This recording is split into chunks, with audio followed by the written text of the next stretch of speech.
time. So, there's this one bit of African logic that I hate.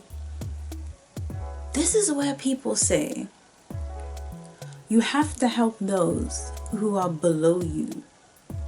If not, there may come a time where you lose everything and they gain and they become super successful and they won't help you.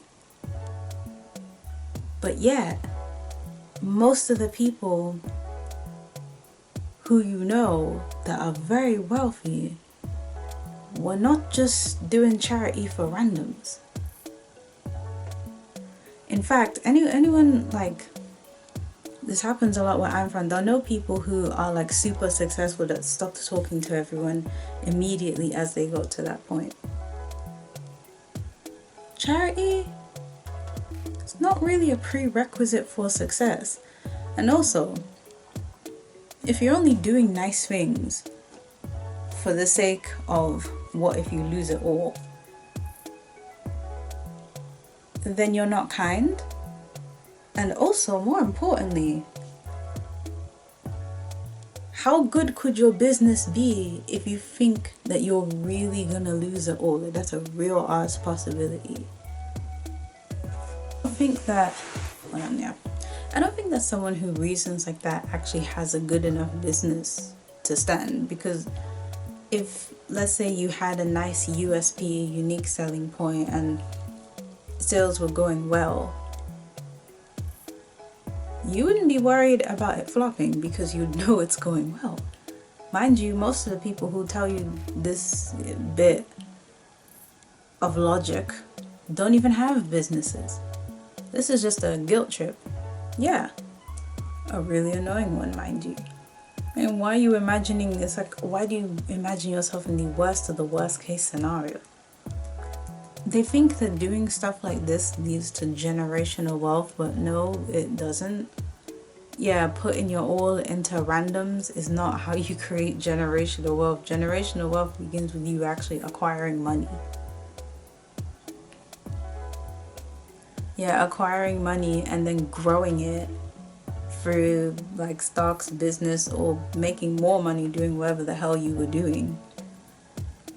Yes, it just requires you growing your money.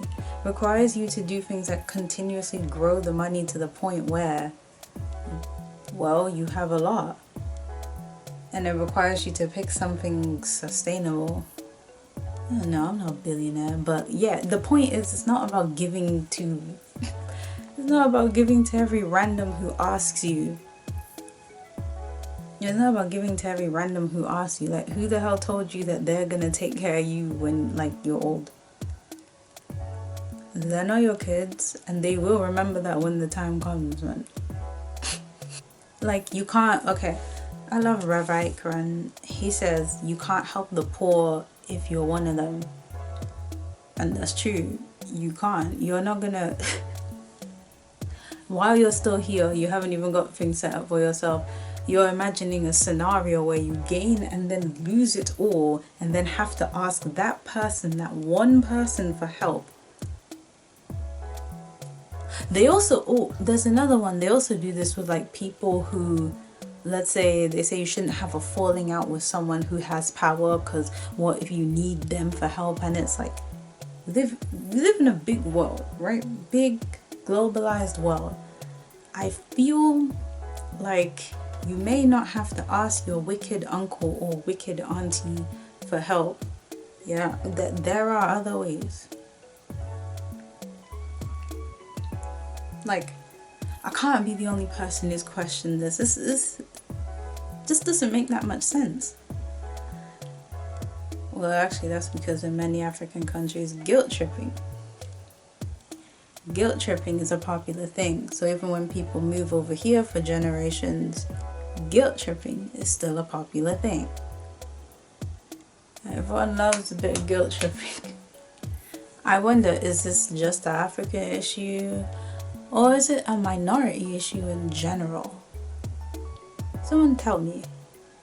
It's kind of like in America when they say that rich people have to give back to the hood. No. It's like, imagine how many horrific memories you have from growing up there, and they want you to come back and basically be like Santa. No, no, you don't. I don't think you have to do that for real though. But yeah. Anywho, bye.